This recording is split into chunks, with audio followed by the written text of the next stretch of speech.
One in five suffer. Erase the stigma. Brain difference is not a crime. Mental health isn't just your problem. It's our problem. And now, Mental Health Mondays with Marla and Dave. Welcome to Mental Health Mondays with Marla and Dave. But guess what? It's just Dave today.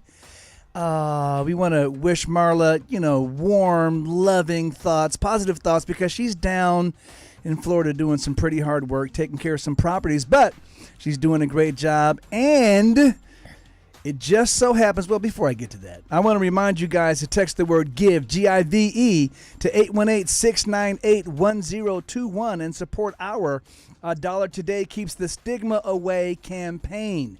We can't do this without you. And you know what? It might seem like I'm a little disjointed. I was just jumping subjects back and forth because I'm so excited, because in studio with us is April Stewart, and she is a voice actress, but I want to say she's a voice actor on my favorite show of all times. Now, I get laughed a lot. I withstand some ridicule because this is my favorite show, but my favorite show is actually South Park. And people say, oh, why do you love South Park? Because they have such good messages and morals to all of their episodes, even though they approach it from a very dark, humorous place. And a lot of people don't know my humor is pretty dark too. Anyway, like most of us, April has a story to share, and we are honored that she is willing to be transparent and share with us here on Mental Health Mondays with Marla and Dave. So I'm so excited. I hope it's not actually palpable through your screens, but it could be. Don't move. We'll be right back with April Stewart. When Dave and Marla get together. Mental Health Mondays with Marla and Dave and NAMI San Fernando Valley believe it doesn't take much to make life a little better for our neighbors, coworkers, friends, our family members, even our children who suffer with mental illness. When you support our $1 Today Keeps the Stigma Away campaign, you are doing your part to erase the stigma surrounding mental illness. For just $1 today, or $1 a day for 1 week, just $7, we can look forward to a future that does not include the unfortunate and uncomfortable stares, bullying, and the subsequent isolation that our loved ones who suffer with brain differences deal with. Text the word GIVE, that's G-I-V-E, to 818-698-1021 to donate. $1 Today Keeps the Stigma Away. Brought to you by Mental Health Mondays with Marla and Dave and NAMI San Fernando Valley.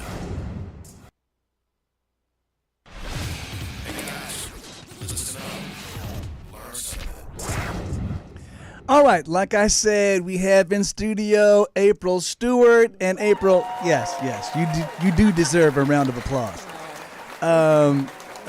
When I found out that you were coming on the show, I could not believe it. Like I said, South Park is my favorite show. I've seen literally every episode, every movie that you guys have done. So let's go all the way back as far as South Park is concerned. How did you get hooked up with, and I promise I'm not going to make you do Wendy's voice or Bebe or anybody else that you do. So how did that get started for you? It was I had gotten into voiceover, and there was an audition that just went out all over LA. I didn't know anybody on the show. Wow. And I did the audition, and then the booth director, who ended up being my husband. Oh, wow. Yeah, when I did the audition, he was like, "Oh, you're this. You sound like this."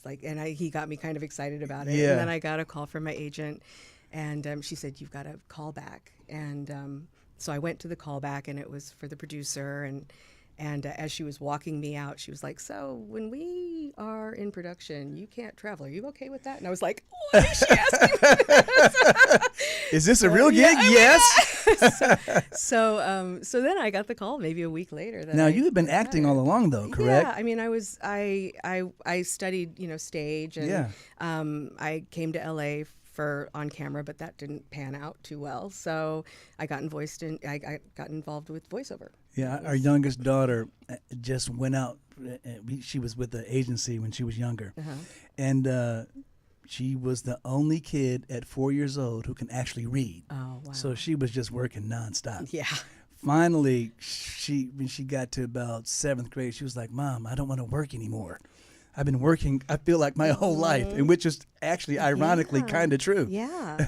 Yeah, I So get she was that. kind of burned out. No, I get that. I did that. I did modeling when I was really little, Oh, and wow. there was one time that I had a callback for something really big, and I was like, I'm not going. Wow. My mom was like, "Oh, I don't want to be a man. stage So mother." I'm going to try not to dwell too much on South Park. Yeah. Because I love it. I know. And after this, you're going to give me some inside will. tips. I'll Anyway, give you but some. so let's go back to this year at the NAMI Walk. Yeah. When you pretty much announced to the world, Yeah. that the people that didn't know, Yeah. that you were dealing with a mental health issue. Yeah. Talk about that a little bit, please. I was doing a play, and the producer wanted to give the proceeds to a nonprofit organization, and NAMI was the first thing that came to my mind. And then we called them and contacted them, and then I spoke with someone there, just letting them know what my story was. Yeah. And from that, they asked me to speak at the walk, and that was this past year has been a point in my life where I'm just saying yes to things, like it feels right, yes. And I said I knew yes. we were connected because I did that year before last. Yeah. I literally said at New Year's Yeah. Eve, I said, I'm going to say yes to every opportunity, whether they were paying or not. Right, absolutely. And it wasn't, if it doesn't feel right, I won't say yes. But I Right. just thought, you just say yes and Yeah. we'll see what happens. So I said yes, and then I thought, oh, what did I do? Yeah. But it was time. It was time to, at least at that point, I was only ready to disclose the bipolar diagnosis. So now how long have you been dealing with your bipolar? I When did you first yeah. have the first inkling that you were dealing with something? During the psychosis. Very well, of course. Yeah. Was that the first time, really? Yeah, I had my daughter, and I dealt with some postpartum depression, and then a few years later, I was diagnosed with ADD, and they put me on an extraordinarily high dose of Adderall, and I didn't know I was bipolar.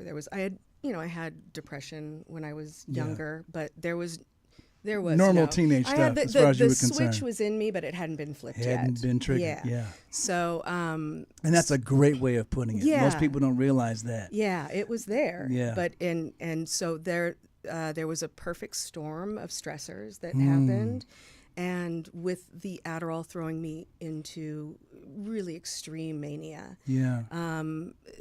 The radio started talking to me, and I never heard voices, I never saw things, but there was this feeling of something communicating with me. Right. And it Personalization of the media that you were consuming. yes, exactly. It was ideas of reference. So and it was no one knew what was going on. My husband came home, and I was ripping wires out of the wall because I thought someone was listening to us. Yeah. And he was looking at me like, what is this? Because this had never happened before. And then I've come to realize now it was my inner critic, my insecurities that took flight outside of me, and I turned them into a person that then attacked me. So it was really ugly for Now, a long time. is that an understanding that you came to based on dealing with your therapist? Yeah, it took hindsight, definitely the clarity after being out of it, and looking back and realizing that but it took a while. You know? Now, most people don't know, and our story is pretty public about how when our son first had his break, his initial episode, and it just kept growing, and he started the exact same way. He thought the television was talking to him. He thought the songs on the radio were about him. Oh yeah, me too. I got lost in music for so long. Music was a huge part of it. Wow. I would put my headphones on and go to Spotify and hit shuffle on a huge playlist. And I would just say, like, tell me the story, tell me what's going on. And I thought it was talking to me. Wow. So, and with the music, the way it was described to me was, when you experience something really beautiful, like a beautiful piece of music. That just there's, like, emotional and the strength of it just and a floodgate makes relevance. opens. Yeah. So a floodgate opens and you like can go out to sea and enjoy it and you're floating in it. And then when the song's over, the floodgate closes and you're delivered safely back to shore. My floodgate broke. So I was out at sea for Floating at least for a year, quite some time. Quite a while. Now, how long did that last?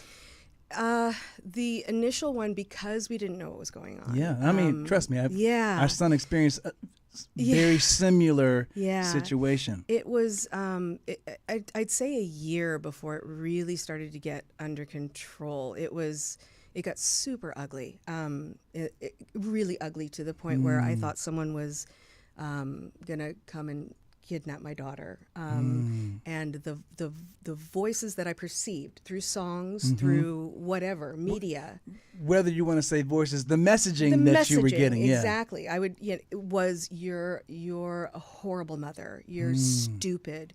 You're a slut. It was horrible, and it was punitive. It was like being in the most abusive relationship you could ever be in. That's what it was for me. But it was a relationship with yourself. That I didn't realize. Wow. Yeah. So, and it's so interesting looking back at what people say, you should do. I didn't know what was going on, but it was an instinct to do what I did. And what was that? So what lifted the cruelty was there was one particular day that the messaging was, you're stupid, you should lay down and die, you need to give up, you're too stupid to get through this, you're a horrible person, and hate me and fight me, you're too weak to fight me, and why don't you hate me, why don't you fight? And it was just this moment of clarity where I just stopped for a minute and I went, I choose love. Wow. And I'm not going to hate you, and I'd rather die knowing I choose love than live because I chose hate. And you were somebody's child, probably, and I don't know why you're the way you are, but I love you, and that's it. And I didn't realize at the time. Little did you know it was a I was giving self-message. myself love. Yeah, wow. I had no idea. So I realized that afterwards. But the cruelty started to lift at that Now, point. had you already gone to therapy for this issue, or were you still trying to figure out exactly what was going on? I mean, I was in therapy, but we weren't dealing with that particular stuff yet. We were just trying to get a hold of things, Yeah. But this was, what I dealt with on a daily basis. Well, you know what? First of all, we're glad that you came out on the other side, but we're going to get into how that affected and impacted you. You were still working. Yeah, I was. So we'll talk about that as soon as we come back. Okay. Our guest is April Stewart. I'm in heaven. Be right back.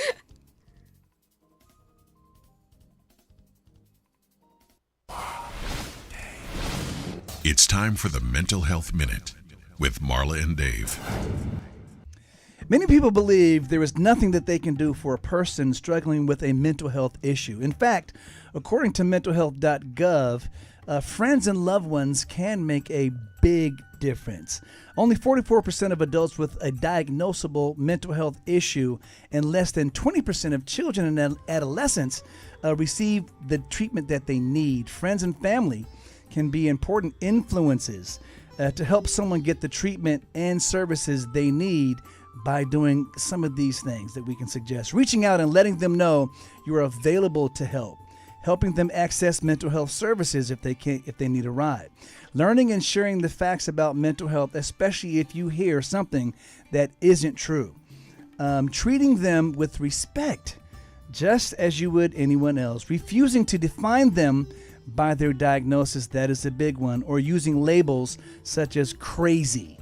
That's something that we always try to steer away from. If you or someone you know is experiencing mental health challenges, please visit a professional for help with hospitals or psychiatric units or mental health centers or somewhere that you can get the help that you need, including if you're dealing with suicide or something like that, of course, we have a new hotline, 988 for specifically for suicide and also for other mental health issues. You can always call that number. It's available. It's a new resource, and it's there for you. This message is brought to you by Mental Health Mondays with Marla and Dave.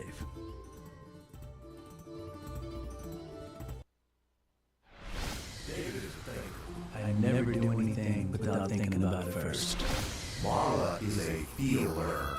I basically live my personality on my sleeve. It's like a match dancing with a firecracker.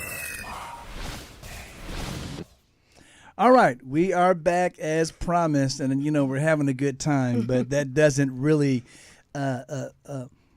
underlie the emotions that we're probably dealing with such a heavy subject. Sometimes I like to say that laughter is the best medicine, especially when you're dealing with a heavy subject. So let's get back to how you were going through this that you were just describing, and you were dealing with a psychosis, for lack of a better term, that you didn't really understand what's happening, which, of course, for the first time, that's exactly how it is. Yeah. And it's really hard because the same senses that you used before this were now giving you different information. Yeah. And you were getting a different kind of feedback. So for you, it felt like this has to be absolutely real. It did, but both times I've had psychosis twice in my life, and both times there was always a little part of my brain that said, this isn't real, this isn't real, this isn't real. It felt real, and I acted as though it was real, but there was always that little part that said, this can't be real. Please don't let it be real, because it was so horrible. Yeah. So yeah, I was in it completely, but there was something, that little still small voice that's saying something's wrong here. Yeah, something's wrong here. And so now you were also a successful voice actor at the time. So how did those things work out? Were you able to just put that aside and go to work? Yeah, I was. It was the two things that were that are non-negotiable for me is my daughter and work. And so I would find a way to hold it together when I was being her mom, and I would find a way to hold it together when I worked. And did that take extra effort? Oh, it was really hard. And at the time, were you still hearing the same messaging at all times? You'd be sitting here talking to someone, like, being a mom, and then hear, like, in the background a song on the radio and being like, I've got to listen to that because that's telling me a message. But no, I've got to focus here. So, like I said, there was just my maternal instinct overrode the psychosis. And I guess I just had, really good training. And one of the things that Marla and I did when we first found out about NAMI, we started taking the family-to-family classes. And there was one exercise where 4 people would stand behind you, and they would give you a task to do, and you didn't know what you were trying to draw, but they would say, make a straight line, 90 degrees to the right. Yeah. You were supposed to come up with a certain figure that they knew that they were explaining and guiding you through. Yeah. But about halfway through, I couldn't hear any more instructions because they were just talking so loud, and that gave us sort of a tangible understanding, as best as it could, as sort of clunky as that example could be, for lack of a better term. But it was very difficult. And were you actually suppressing all of that at the same time, trying to do those other tasks? Yeah, like I being was. a mom, and I was, and that's a really good way of describing it, because it was. I mean, I was a mom. I was as good of a mom as I could be, and I definitely showed up to work and did my job, and I don't think anybody knew what was going on with me at the time. But I wasn't 100% present with my daughter, and that just kills me. Yeah, that gave you a guilt that you then had to deal with that as well, right? And on top of everything. Yeah, I mean, it was just awful. And I look back sometimes at pictures of certain times and think like, I wasn't 100% there, and it kills me. And the thing I always say, when we were all kids at one time, and we're predisposed to give our parents, give them the fighting chance. Yeah. Which is really burns me up about people who abuse children, because children automatically want to give you the benefit of the doubt. Of course. So, and I'm sure your daughter she's amazing. was She just knows, there for you. Yeah, she was really little at the time. I don't think she really realized what was going on, but and I kept the really intense stuff for once she went to bed, and then it all came out. I dealt with it on my own in my bedroom alone, and then wake up and do the thing. Well, one of the things that I do want to talk about is because you mentioned this earlier about there are some things that we potentially could be talking about that you're going to be talking about for the first time publicly. Yeah. Let's talk about the stigma a little bit and some of the things that why are we afraid to talk about it? For me, it was two things. The first was when my daughter was small, when she was littler. The idea of someone ever saying to her, "You can't go play at her house because her mommy whatever." Yeah. I just thought I'm not going to put her through that. So I stayed quiet mainly because I didn't want her to have to deal with the stigma. And also my career.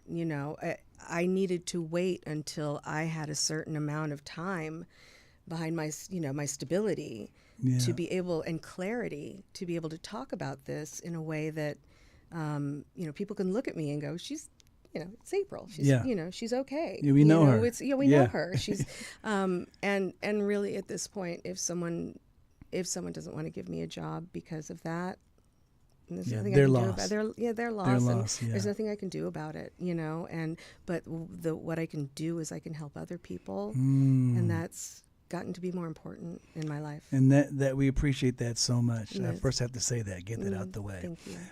But at the time, do you think that it was just the fear of what people might think, or do you think that was also part of the psychosis?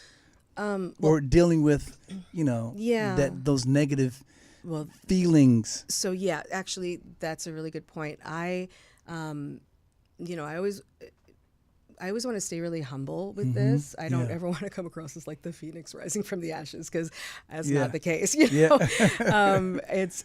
I stumble. I still stumble. But it's because sometimes the messages were, you think you're so, amazing and you're stupid.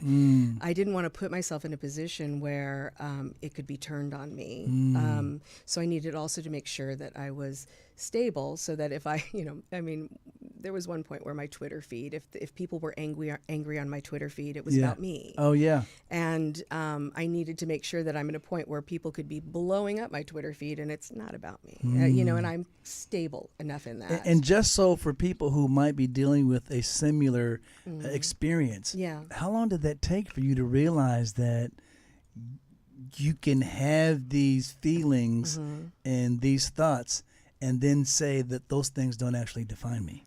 It took coming out of the first one. It took coming out of really coming out of it, and working with a therapist on it and realizing that, because by the second one, I was at least able to, that voice that says this isn't real was much louder, even though it still felt real. And I still acted as though it was real. You were able to deal with it a little bit better because you had been there and come out of it. Absolutely. Yeah. That needed to happen. You know what I mean? That was my fear, is that I don't want to be public and then, have it happen again. Yeah. And it could. It could. I know that. You never know. It could happen again. But I'm much more prepared for it. Yeah, and that's the main thing. Yeah. So Yeah. So, and we're about to have to go to another break. Okay. So if we run out of time, let's pick it up when we come back. Okay. But let's talk about your own support team. Yeah. You know what I mean? Because that's important for a lot of people dealing with these things. Huge. We just said a few minutes ago. Yeah. A support team and just people who are there for you, surrounding you, is very important. It's everything. We'll talk about that when we come right back. Yeah. All right. We'll be back with April Stewart in just a minute.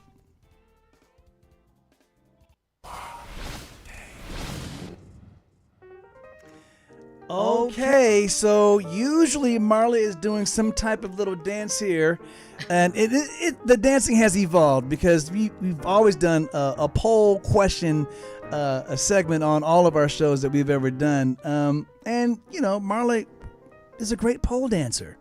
She's taken pole dancing classes, and I've threatened to actually get in disguise and take the class as well. Anyway, that's a whole different story.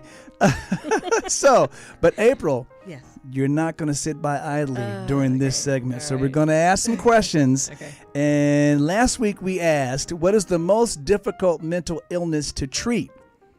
Your options were depression, ADHD, or BPD. Now, if we know what ADHD is. Most people don't know what BPD is. It's borderline personality disorder. So what do you think is the most difficult mental illness to treat? Depression, ADHD, or borderline personality disorder? Borderline personality And disorder. it most definitely Yeah, is. absolutely. And, there was a time when, even when doctors realized that borderline personality disorder was a condition, you couldn't get it. You couldn't get insurance for it. Yeah, because they had no cure. Yeah, it's got a lot of levels. Yeah, we've come a long way, but we have a lot further to go. So that's why we need you to text the word "give" to exactly 818-698-1021. Anyway, the poll question. And guess what? You're absolutely correct Good, on that. okay. So 1 for 1 so far. Yay. Next week, our poll question is: what percentage of state prisoners have a recent history of a mental health condition? Your options are 11%, 17%, or 24%. No, I'm going 24%. All right. Well, Yeah. you'll have to tune in next week to Okay. see if you get that answer correct as well and have a batting average of 100. Yes. 1,000, I All should say. And so thank you for indulging us. Of course. We want to remind you guys, text the word "give" to 818-698-1021. $1 today keeps the stigma away. We're going to get back to our conversation with April Stewart right now.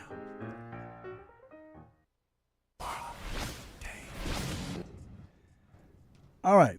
So we said, and first of all, again, thank you so much for sharing. I say all the time that it takes a level of strength.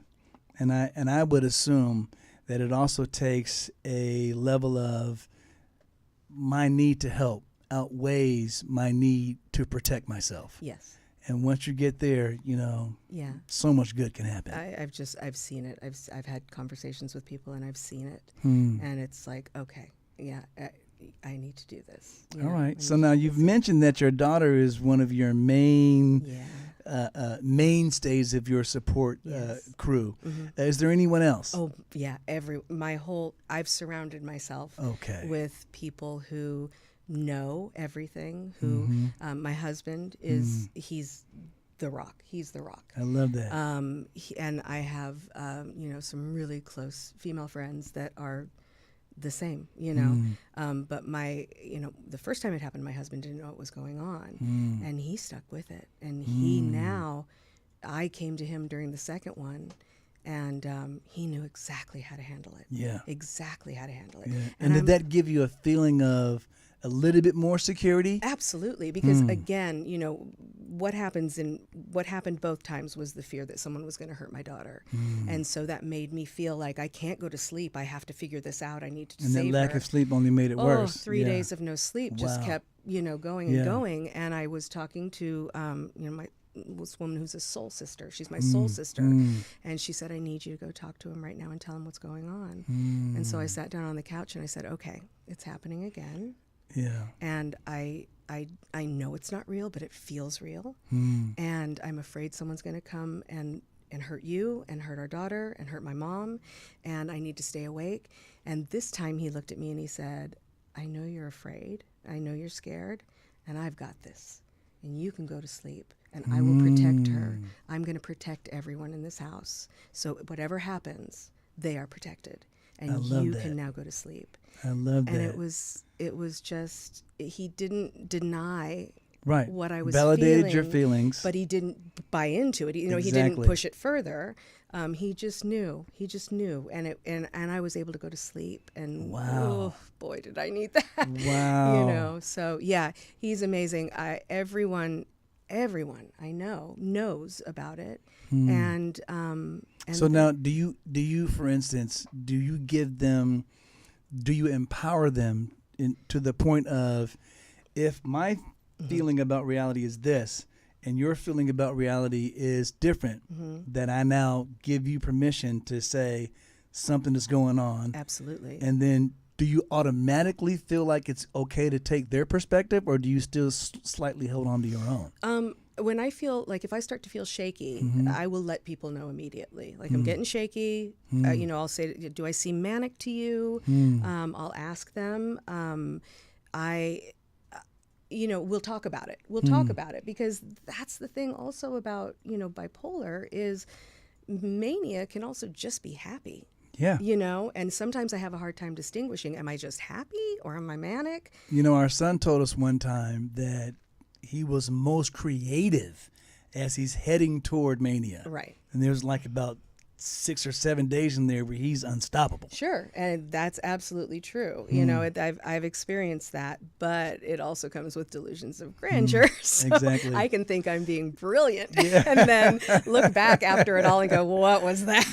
So no, I do. I have to check in with people. Absolutely. The one story that is I have a living trust, and as we were filling it out and doing everything with the lawyer, I stopped and I said, I think I need to have someone who needs to co-sign if I ever decide I need to change anything in this. And I don't think I'm going to ever be in a place where I'm where I would really need it, but I need it. I knew I needed that safeguard because I didn't want to do anything to hurt, irreparable anything. damage. Right, yeah. exactly. So and it was sad when I realized that. When I said it, I was like, oh, this is. Yeah. But now it's just empowering, Yeah. and it helps people trust me. I love that. So the people, they absolutely can come to me and say, something seems off, but the more they see that I come to them, and the more they see that I am taking steps to guardrails everywhere, they can relax. They can relax. And that's a big thing too. It's huge. Because a lot of people don't understand the pressure that families and support systems are under as well. I mean, anyone who's, it's just what you guys go through is unbelievable. It really is. You know what? Love will get you almost through anything. Exactly. That's what I say. That's true.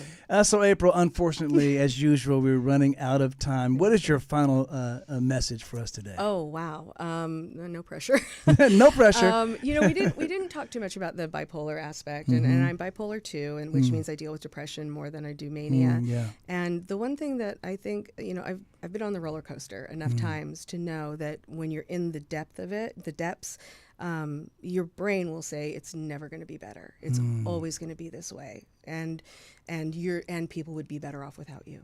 Here, their lives would be so much better off without you. Yeah. And because I've come out of it so many times, I know it's temporary.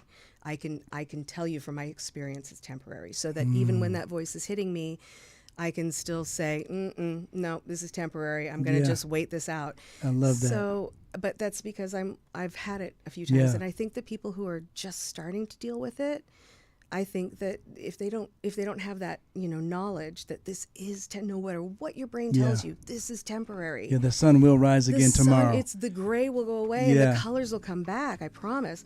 So that that's my message. Is if you haven't had a chance to experience that and live that, trust me.